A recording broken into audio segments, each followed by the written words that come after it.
Morning.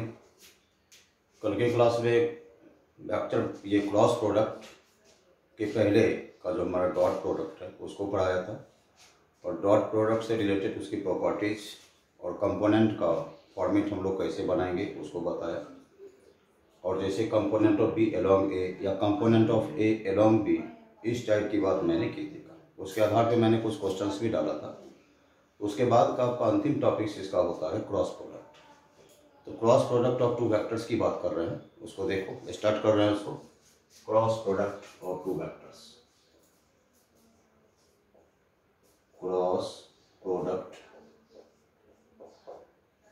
या इसी को हम लोग वेक्टर प्रोडक्ट भी बोलते हैं, या vector product of two vectors.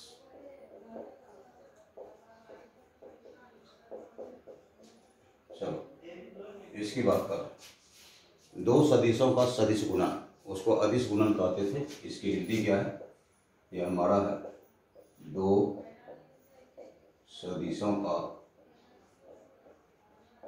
सदिश गुणन, इसी को क्रॉस प्रोडक्ट बोला जाता है।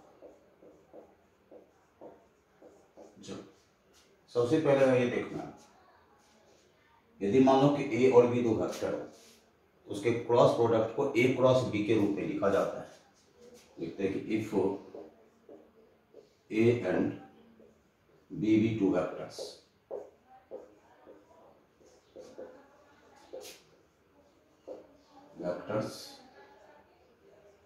then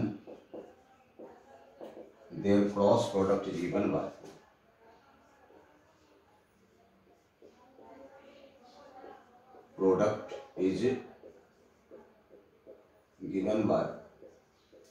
A cross B। ध्यान रखना, ये क्या हमारा, ये बीच में क्रॉस हमारा। हमने कहा थी ए और बी दो वेक्टर हो तो उसके क्रॉस प्रोडक्ट को कैसे लिखा जाता है? A cross B. सिंपल इसको हम दो तरीके से समझ सकते हैं। हमने कहा थी ए और बी दो वेक्टर हो तो उसके क्रॉस प्रोडक्ट को या उसके सदिश गुणन को कैसे लिखा जाता है? A cross B. यहाँ पे सिंपली ए क्रॉस बी यदि हम ऐसा लिखें, ये एक वेक्टर देगा दैट इज सी। ये सी क्या है? सी हमारा जो है ये ए पर भी परपेंडिकुलर है, और ये मतलब सी मतलब सी हमारा क्रॉस प्रोडक्ट, ए और बी का क्रॉस प्रोडक्ट है।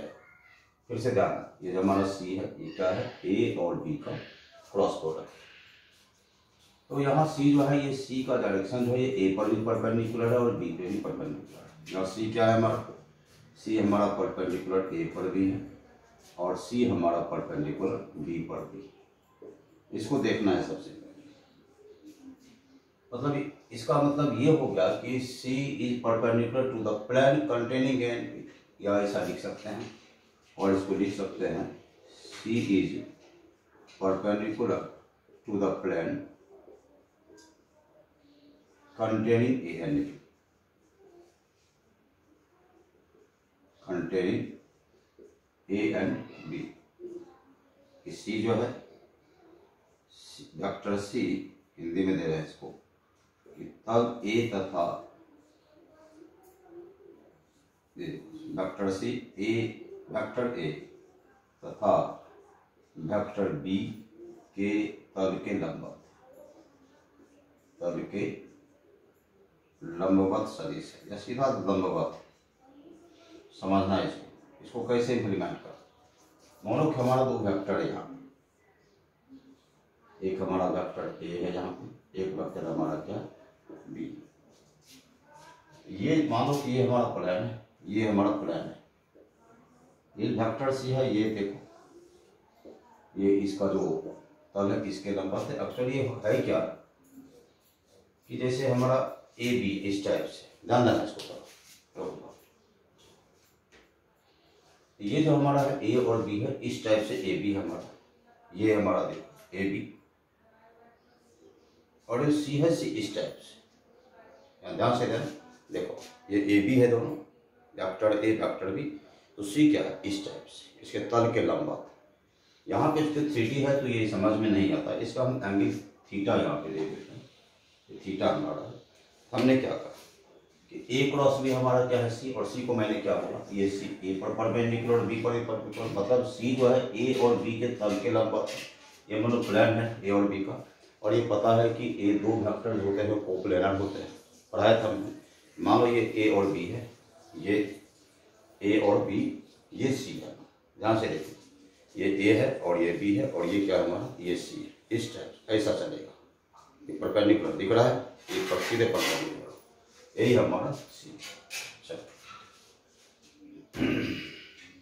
इसके बाद यहाँ फिर से देखो एक बार, हमने कहा कि यदि ए और बी दो वेक्टर हो तो इसके क्रॉस प्रोडक्ट को ए क्रॉस बी लिखा जाता है। यहाँ लिखते हैं कि ए क्रॉस बी बराबर सी, तो सी क्या है, सी हमारा क्रॉस प्रोडक्ट है किसका, ए और बी का। सी क्या है, ए का परपेंडिकुलर है और किसका परपेंडिकुलर है, बी का परपेंडिकुलर है। इसका मतलब हुआ कि C is perpendicular to the plane containing A and B, A और बी जिस तल में उस पर ये क्या है, ये परपेंडिकुलर, ठीक है। चलिए अब यहाँ पे ये देखना है कि direction of A cross B कैसे दिया जाता है। डायरेक्शन ऑफ ए क्रॉस, पहले ये समझ में आया, फिर एक बार देखो, यदि ए और बी दो वेक्टर हो तो उसके क्रॉस प्रोडक्ट को लिखा जाता है ए क्रॉस बी। और यहाँ मैंने लिखा कि ए क्रॉस बी इक्वल टू सी, तो सी किसके परपेंडिकुलर, ए के परपेंडिकुलर, सी किसके परपेंडिकुलर, बी के परपेंडिकुलर। इसका मतलब सी जो है ना ए और बी के प्लेन के परपेंडिकुलर है, सी ए और बी के प्लेन के परपेंडिकुलर है। तो इसका क्या मतलब हमारा, मान लो कि हमारा ए और बी दो वेक्टर, ये हमारा ए और बी दो वेक्टर है, ये हमारा सी, देख रहे हो ए और बी दो वेक्टर है, ये सी देखो यहाँ ये है इसके ऊपर, ठीक है। क्योंकि ये कन्वीनियंट नहीं है, इस पर खींचना मुश्किल होता है, ये है इस पर ही पड़ता है, क्लियर हुआ। देखो अब सीधा बोलेंगे कि direction of A cross B कैसे, क्रॉस प्रोडक्ट का डायरेक्शन कैसे दिया जाता है, उसको देख लेते हैं, हम निकालते हैं।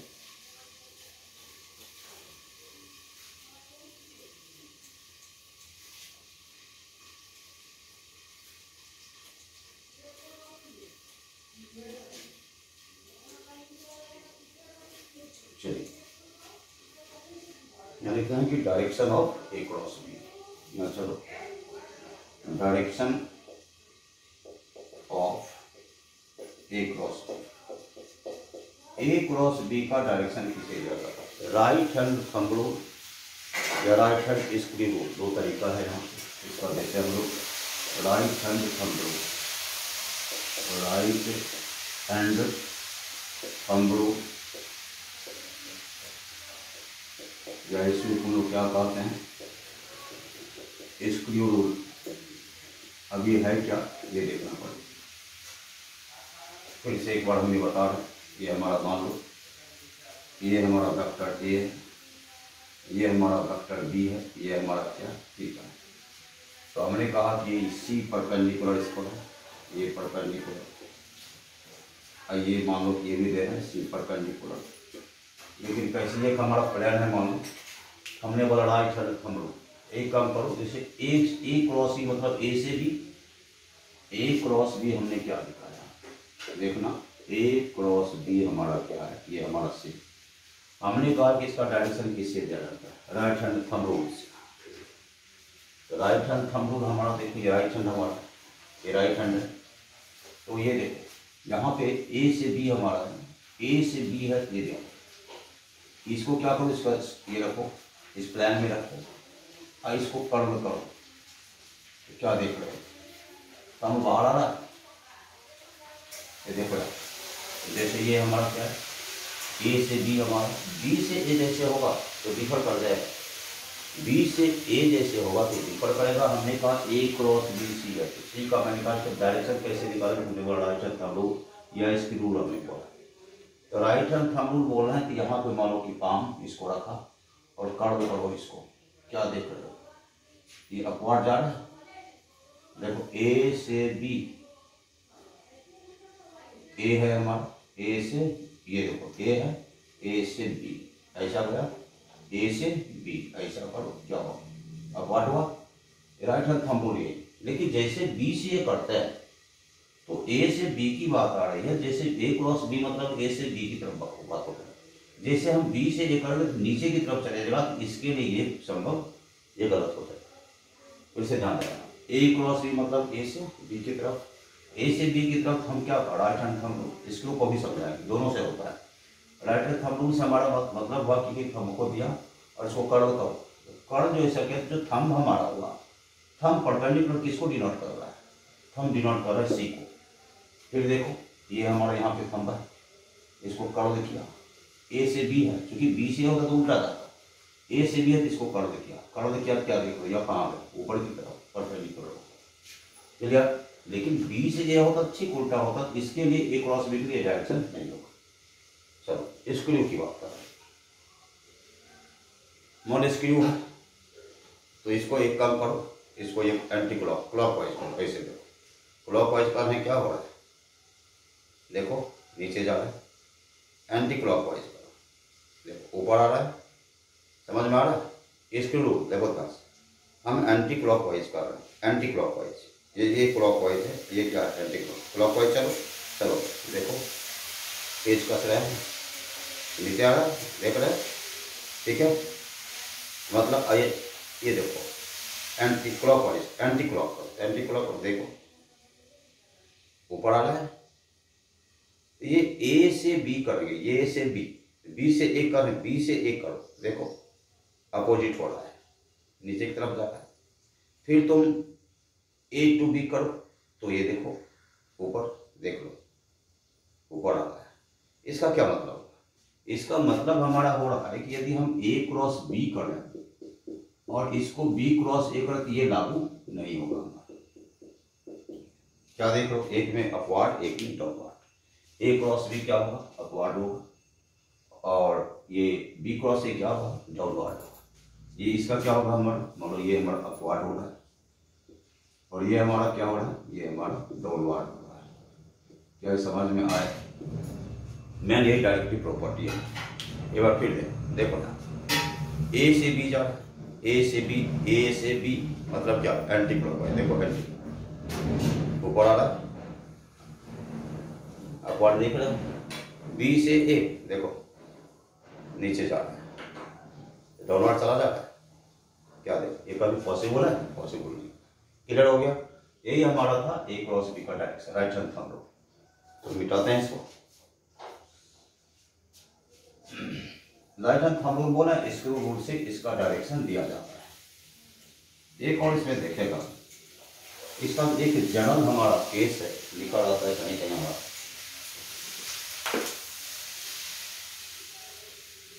मतलब हमने क्या कहा, हमने अभी लिखा कि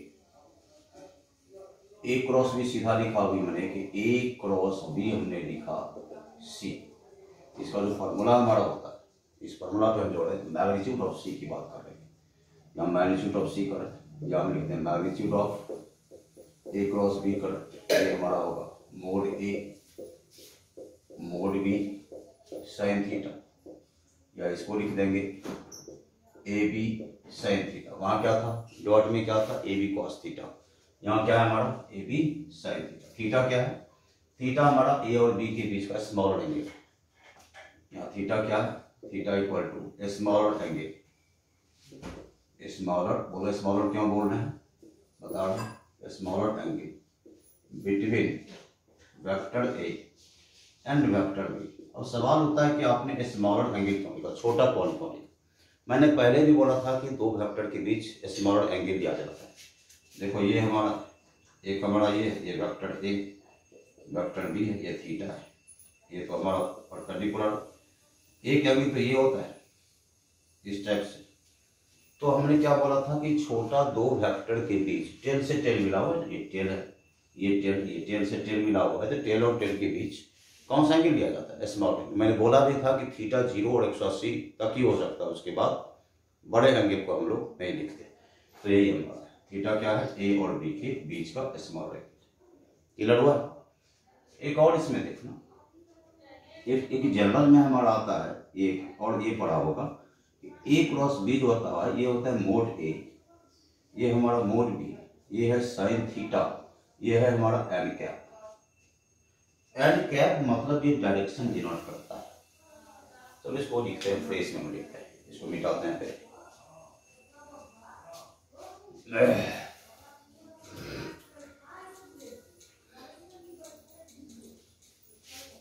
चलो इसको फ्रेश में देखते हैं।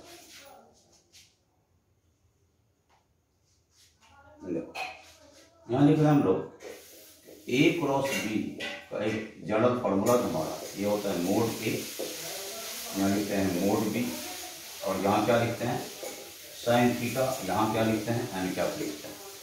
इसी को हम लोग क्या लिख देते हैं, इसको हम लिखते हैं A B sine theta N cap. ये बताओ, ये तो हमारा वेक्टर प्रोडक्ट है, ये हमारा क्या है, ये हमारा स्केलर है, मैग्नीट्यूड है, और ये क्या है डायरेक्शन। ये क्या शो करता है, मैग्नीट्यूड शो करता है। इसे मैग्नीट्यूड और डायरेक्शन दोनों होता है। जब हम वेक्टर की बात करेंगे तो वेक्टर में क्या होता है, मैग्नीट्यूड और डायरेक्शन। ये हमारा क्या है, ये हमारा मैग्नीट्यूड, मैग्नीट्यूड वैल्यू है, ये क्या है हमारा वैल्यू, और ये क्या है हमारा, ये हमारा डायरेक्शन। जब यूनिट की बात करते हैं तो ये हमारा क्या है डायरेक्शन। उसको मैंने सिंपली बताया था कि ए क्रॉस बी बराबर सी, उसको डिनोट करके मैंने राइट हैंड थंब रूल बताया, उसके बाद स्क्रू रूल बताया। लेकिन एक जनरल फॉर्मेट आता है ये हमारा A cross B A B sine theta N cap. तो बोलोगे कि सर ये एन कैप क्या है, फिर वही हाल कि सी जो क्या था, सी था perpendicular to the plane containing A and B, वही हाल यहाँ भी है। यहाँ हमारा होगा ए यूनिट वेक्टर, ये क्या है एक unit vector n cap, a unit vector perpendicular to the plane containing A and B, to the plane containing vector A and vector, लिखेंगे कि वेक्टर A तथा वेक्टर B के तल के लंबवत, तल के लंबवत इकाई सदिश। एन कैप क्या है, ए और बी के तल के लंबवत एक इकाई सदिश। क्लियर। ये तो मान लो कि हम इसको भी ढंग से करते हैं। ये हमारा ये हमारा वेक्टर ए है, ये हमारा वेक्टर बी है, ये हमारा थीटा, और ये हमारा लंबवत है। तो ये हमारा क्या है, ये देखो ये हमारा मानो कि यही हमारा एन कैप, ये हमारा ओवरऑल। यदि हम इसको देखते हैं इस फॉर्मूला के हिसाब से हमारे सेम ही है, दोनों का अंतर कुछ नहीं है। यहाँ पे सीधा हमने लिखा था ए बी, मोड ए का ए, मोड बी का बी, ये साइन थीटा। ये क्या है हमारा, ये हमारा मैग्नीट्यूड है, और ये क्या है, ये डायरेक्शन। यूनिट वेक्टर मतलब क्या, डायरेक्शन।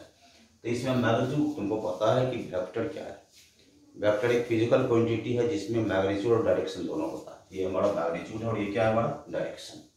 इस रूप में भी इसको हम लोग लिखते हैं। क्लियर। अब इसका कुछ स्पेशल केसेस की तरफ हम लोग चलेंगे। ये क्रॉस प्रोडक्ट संभवतः ही समझ में आ गया होगा। आगे बढ़ते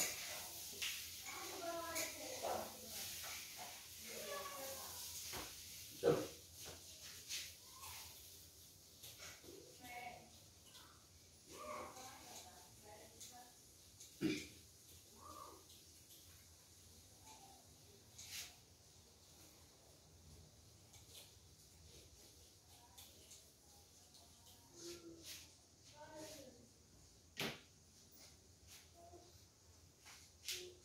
मान लो कि हम क्वेश्चन इसी में देते हैं, इसी में क्वेश्चन देते हैं कि फाइंड ए क्रॉस बी। फाइंड ए क्रॉस बी एक हम प्लान बना देते हैं, उसके हिसाब से इसको बनाना पड़ेगा। ये हमारा एक्स है, वाई है, ये हमारा जेड।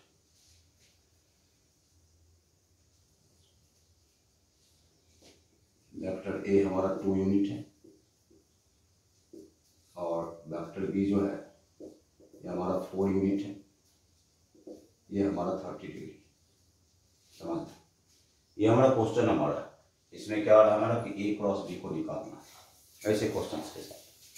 तो सीधा यहाँ पे क्या लिखेंगे, देखना ए क्रॉस बी क्या होता है, ये हमारा होता है mod A mod B sine theta N cap. अभी जस्ट बताया है mod A mod B sine theta N cap. A cross B है तो ए क्रॉस बी ए से बी, ए क्रॉस बी मतलब एंटी क्लॉकवाइज। ध्यान देना है, A cross B anticlockwise. पहले ये बताओ इसका क्या है हमारा 2 है, या क्या लिखोगे 2, बी क्या है हमारा 4 है, 4 लिखो, 30 थीटा क्या है sin 30 डिग्री, और यहाँ क्या लिखेंगे एन कैप लिखेंगे। फिर चलो 2 इंटू 4 इंटू हाफ, यहाँ पे कितना एन कैप 2 और 2 कैसे, ये क्या होगा 4 एन कैप। और ध्यान देना यार यहाँ कर रहा है कि हमारा ए से बी, तो ए से बी मतलब हमारा एक्स आया और वाई आया, ए से बी दो प्लेन आ रहा है हमारा, एक बच रहा है, तो कौन सा बच रहा है जेड बच रहा है। इस केस में तुम्हारा क्या होता है ए आई होता है, इधर क्या होता है जे होता है, इधर क्या होता है के होता है। तो हमने यहाँ पे कहा कि ए क्रॉस में दिए गए फिगर से कार्टेशियन कोऑर्डिनेट सिस्टम में निकालना है। कोऑर्डिनेट सिस्टम निकालना के 2 यूनिट है, ये कितना यूनिट है 4 यूनिट है हमारा। तो इसको ए क्रॉस में निकालेंगे तो सीधा सा देखो ए से बी तो क्या बच रहा है हमारा एक्स वाई जा रहा है, उसमें कोई 2 एक्सिस जा रहा है, तो आई जे जा रहा है, क्या बच रहा है के। इसका इस यूनिट का क्या वैल्यू दोगे, ये देखा 4, यही इसका आंसर हो सकता, दिस इज द आंसर। बड़ा इंपॉर्टेंट है और टेक्निकल भी है। हमने कहा ए कितना है 2 यूनिट है, बी कितना है 4 है, दोनों के बीच का एंगल कितना 30, और ए क्रॉस बी है तो ए से किधर, ये ए से बी, ध्यान ए से बी, ये सीधा रहा है, देख रहे हो एक्स और ये क्या है, ये हमारा जेड है। जेड में कौन सा यूनिट वेक्टर होता है, जेड में के होता है, यहाँ पे क्या डालोगे के, देखो ए बी साइन थीटा आएगा, ए कितना है तुम्हारा 2 है, यहाँ पे 2 दिया, फिर बी कितना है तुम्हारा बी 4, थीटा कितना है 30 degree, n cap 2 into 4 sine 30 का हाफ, एन कैप कैसे हुआ 4 एन कैप का वैल्यू के, क्योंकि ए से बी था, ए से बी गया और यार परपेंडिकुलर क्या होगा तीसरा जेड एक्सिस को किससे डिनोट करो के से, हमारा क्लियर हुआ। चलिए देखो पॉज करके इसको नोट कर लो।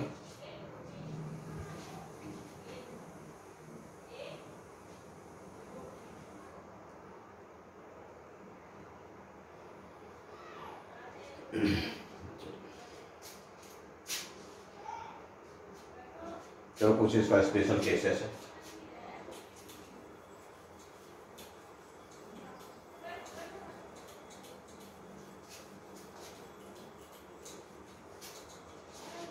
स्पेशल केसेस,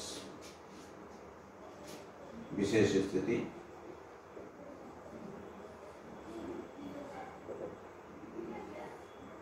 देखना है। तो सबसे पहला यहाँ देते हैं फर्स्ट हमारा, यदि हमारा ए और बी दोनों पैरेलल हो, इफ लिखते हैं यहाँ पे, यदि ऐसा सीधा लिखो कि हमारा वेक्टर ए और वेक्टर बी क्या है पैरेलल है, तो पैरेलल में थीटा कितना होता है 0 डिग्री होता है, तो 0 डिग्री होता है तो ए क्रॉस बी लिखो, देख लो ए क्रॉस बी हमारा ए बी साइन 0 डिग्री, यहाँ पे क्या एल क्या, ये 0 हो जाए। ए क्रॉस बी 0 कब होगा, ये 2-3 ढंग का सवाल उठेगा कि दो वेक्टर का क्रॉस प्रोडक्ट 0 होगा, उस 2 वेक्टर के बीच का क्या रिलेशन है, दोनों आपस में पैरेलल होते हैं, क्लियर है। यहाँ पे चलो दूसरा हम लिखते हैं, यदि हमारा ए या सीधा ऐसा लिखना, यदि हम थीटा 180 डिग्री देते हैं तो मतलब ये एंटी पैरेलल होगा, ये वेक्टर ए है, ये हमारा क्या, ये हमारा वेक्टर बी है, ये क्या हो गया, ये एंटी पैरेलल, माने एक इस साइड जा रहा है एक दूसरे के अपोजिट जा रहा है, ये भी हमारा 0 ही हो, दोनों केस में हमारा 0 होता है, साइन 0 हो या 180।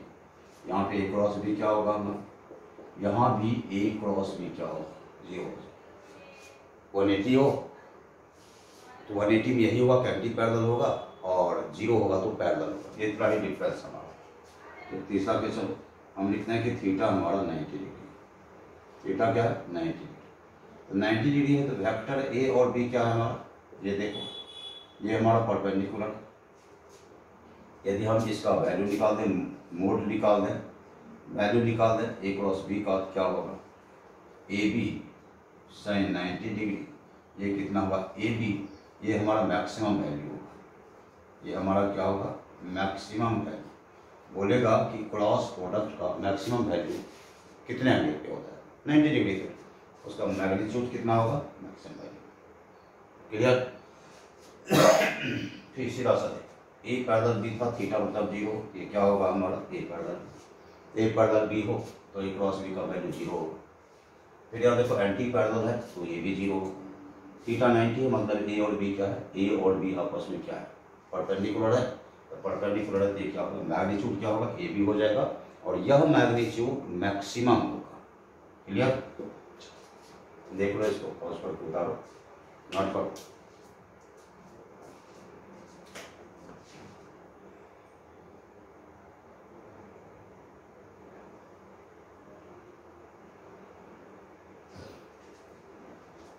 चलिए चौथी प्रॉपर्टी पे जा रहा है, 4, प्रॉपर्टी नंबर 4।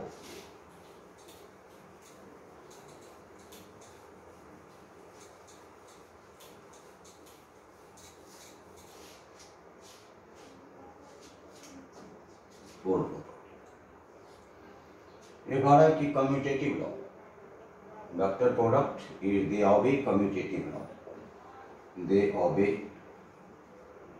डू नॉट लिखो, do not obey commutative law. ये क्रम विनिमय नियम का पालन नहीं करते। सीधा क्या लिखेंगे, ये क्रम विनिमय नियम का पालन नहीं करते।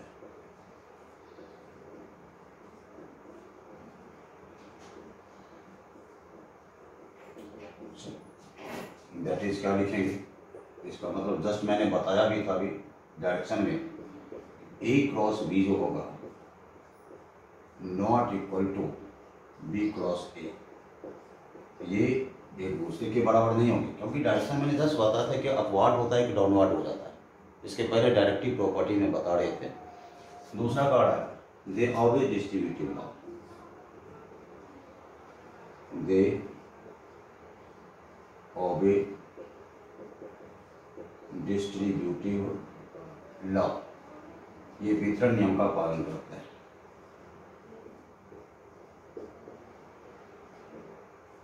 वितरण या बंटन एक ही चीज है।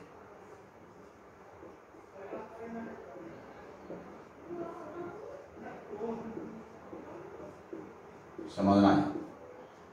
तो कहने का ये मतलब है कि यहाँ यदि ए क्रॉस बी प्लस सी हो जाए, इसको लिख सकते हैं हम लोग ए क्रॉस बी प्लस ए क्रॉस सी, हम इसको लिख सकते हैं। ये हमारा वितरण नियम का, ठीक है। तो ये याद रखना है कि ये क्वेश्चन के रिस्पेक्ट में हमारा आ सकता है कि which of the following statement is true, निम्नलिखित में से कौन सा कथन सत्य है। पहला देगा कि क्रॉस प्रोडक्ट कम्यूटेटिव लॉ का पालन करता है। दूसरा देगा क्रॉस प्रोडक्ट वितरण नियम का पालन करता है, डिस्ट्रीब्यूटिव लॉ का पालन करता है। तीसरा देगा उपयुक्त दोनों, बोथ ऑफ एवं। चौथा देगा हमारा जो सही होगा, ये तो पालन नहीं करता है ना, वहाँ लिखा मैंने करता है, दूसरा ऑप्शन इसका हो जाएगा, ये डिस्ट्रीब्यूटिव लॉ का पालन करता है। क्लियर। 6 नंबर पे, यदि किसी भी वेक्टर को अपने से ही क्रॉस प्रोडक्ट कराया जाए तो उसका वैल्यू 0 होता है। जब डॉट प्रोडक्ट की बात किया था तो किसी वेक्टर का स्वयं से, अपने से, इटसेल्फ यदि डॉट प्रोडक्ट होता था तो उसका मैग्नीट्यूड का स्क्वायर हो जाता था। यहाँ पे क्या है, यहाँ पे हमारा है कि यदि हमारा वेक्टर ए यहाँ पे, इसको यदि अपने से ही डॉट क्रॉस प्रोडक्ट करा दिया जाए तो 0 क्यों होगा, देखना। जैसे मान लो ए और ए के बीच का एंगल कितना होगा, 0 होगा। पहले देखो ए क्रॉस बी, सिंपल। चलो इसका वैल्यू की बात करें तो ऐसा करो, मैग्नीट्यूड पे जा रहे हैं, ए बी साइन थीटा, तो ए और ए दोनों है, हमारा ए क्रॉस ए है। पहले ये बताओ कि यह ए होगा, फिर ए होगा और यहाँ पे क्या होगा, साइन 0 होगा, क्योंकि ए और ए का वैल्यू कितना होता है, ए और ए के बीच का एंगल कितना होता है, 0 होता है। ये वैल्यू हमारा कितना होगा, 0। मैग्नीट्यूड हमारा इसका 0। क्लियर। तो देखो इसको, पहला लिखा कि ये कम्यूटेटिव लॉ को ऑबे नहीं करता, दूसरा लिखा डिस्ट्रीब्यूटिव लॉ को ऑबे करता है, तीसरा हमारा है कि सेम वेक्टर को यदि क्रॉस प्रोडक्ट में लिखा जाए तो 0 देता है। मैग्नीट्यूड उसका क्या होता है, 0। मैंने क्यों देखा, क्योंकि दोनों के बीच का एंगल क्या है, 0 है। देखो नोट करो।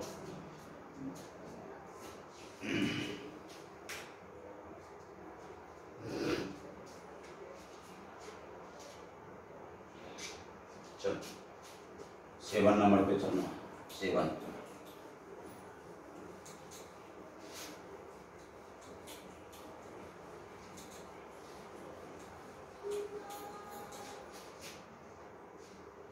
प्रॉपर्टी 7 देखो, सेम यूनिट वेक्टर का क्रॉस प्रोडक्ट 0 होता है। सेम लाइक यूनिट वेक्टर, जैसे यहाँ लिख रहे हैं हम लोग I क्रॉस I, फिर हम लिखेंगे J क्रॉस J, फिर लिखेंगे K क्रॉस K, ये हमारा क्या होता है 0। अब क्या होता है, फिर वही कहानी आएगी कि दो सेम यूनिट वेक्टर है, दोनों के बीच एंगल कितना होगा 0 होगा। K और K के बीच का एंगल 0, J और J के बीच का एंगल 0, I और I के बीच का एंगल 0। दो सेम यूनिट वेक्टर है तो उसके बीच का एंगल कितना होगा 0 होगा। चलो 8 नंबर हमारा है, इसके लिए एक साइक्लिक प्रोसेस में अपनाते हैं। उस ट्रिक को फॉलो करो। देखो एक हम साइकिल बना देते हैं, साइकिल इसको हम लोग I लिखते हैं, ये हम J लिखते हैं और ये हम K लिखते हैं। देखना I क्रॉस J K होगा, यहाँ पे लिखेंगे I cross J equal to क्या होगा K होगा। फिर J क्रॉस K करो I होगा, यहाँ पे क्या लिखेंगे J क्रॉस K लिखो, क्या होगा ये I होगा। I J K J K I, K cross I करो J होगा। फिर लिखो K क्रॉस I करेंगे, ये क्या होगा J होगा। जस्ट रिवर्स कर दें, इसको उल्टा कर दें। यदि हम J क्रॉस I करें, ये क्या होगा, ये हमारा माइनस K होगा। फिर हम K क्रॉस J करें, K क्रॉस J करें, कितना होगा माइनस I होगा। फिर यहाँ पे हम I क्रॉस K करें, ये क्या होगा माइनस J होगा। ओवरऑल यही हमारा, क्योंकि उलट गया तो डायरेक्शन चेंज हुआ तो माइनस में चला जाएगा। ऐसे ही सोचने वाली बात है कि जैसे I से J देखना यहाँ राइट हैंड थंब रूल की बात है। I से J गया, एक बचा K, फिर J से K गया, फिर I बचा। इस ढंग से हम लोग बनाते हैं, ये दोनों के बीच का एंगल की बात करते हैं तो 90 डिग्री देता है। लेकिन वहाँ यूनिट A क्रॉस B करें हम लोग, A क्रॉस B, ये क्या होता है A B sine theta and क्या होता है मोड A मोड B, यही होता है। यहाँ हमारा है I क्रॉस J, देखो ये होगा मोड I, फिर होगा मोड J, फिर लिखेंगे साइन कितना 90 डिग्री, यहाँ पे एन कैप दे रहे हैं, ये होगा ये I J। देखो यहाँ एन कैप बचा ना, क्योंकि 1 है। देखो इसका वैल्यू 1, इसका वैल्यू 1, साइन 90 का वैल्यू 1, बच क्या एन कैप बचा एन कैप। I J के बाद फिर यूनिट वेक्टर डायरेक्शन को दिखा रहा है ना, I J के बाद क्या K ना, क्योंकि हम I से J गए तो बचा क्या हमारा, क्योंकि परपेंडिकुलर होता है ना, ये इसको क्या लिखेंगे हम लोग, इसको हम लोग लिख देंगे कि इसी ढंग से सबों पे लागू करें। उल्टा करेंगे तो नेगेटिव में चला जाए। इसका मतलब ऐसा लिख सकते हैं हम लोग कि हमारा A क्रॉस B होगा it is equal to negative of B cross A, हम कर सकते हैं, ये हमारा हो सकता है। क्लियर, चलो ये चलो 9 नंबर प्रॉपर्टी पे चलें, उसको देख लो, देखो कहाँ से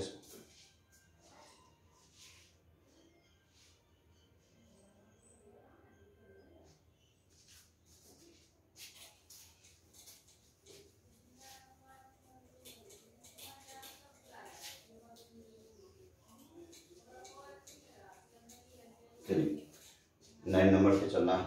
9 यदि मान लो हमारा दिया हुआ है वेक्टर ए दिया गया है ax I plus ay j plus az k and vector b हमारा है bx I plus by j plus bz k, a cross b लिखो।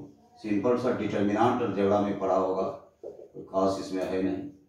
I लिखते हैं, J लिखते हैं और K लिखते हैं। ये लिखो यहाँ पे ax ay az, फिर यहाँ लिखो bx by bz। सिंपल, इसको लगाओ, ये पढ़ा होगा अलजेब्रा में।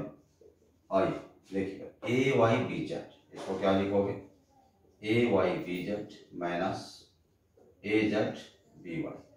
फिर चलो एक बार प्लस एक बार माइनस, जे लिखो, इसको ढको, ए एक्स बी जेड, ए एक्स बी जेड माइनस ए जेड बी एक्स प्लस के लिखो। चलो ये के लिखा, ए एक्स बी वाई ए वाई बी एक्स, क्या होगा, ए एक्स बी वाई माइनस ए वाई बी एक्स। यही हमारा प्रॉपर्टी है और इसी का आधार पर क्वेश्चंस बनेंगे। आज यहीं तक होगा। नेक्स्ट क्लास में इसको फिर से हम इस पार्ट को रिपीट करके इसके आधार पर जिसके एग्जांपल्स होते हैं, क्यों ऐसा होता है, जिसे आर क्रॉस एफ टाउ बोलते हैं, टॉर्क बोलते हैं, वो होता क्या है उसको हम लोग डील करेंगे। आज इसको देखिए, नो प्रॉपर्टी है, ए क्रॉस बी क्या था, उसका डायरेक्शन क्या था, डायरेक्शन कैसे निकाला, अब एक मैंने न्यूमेरिकल बनवाया इसमें जो 4 के जिसका आंसर आया था। और आज इसका यहीं तक इसको, ठीक है, देखिए पढ़िए, ऑल द बेस्ट।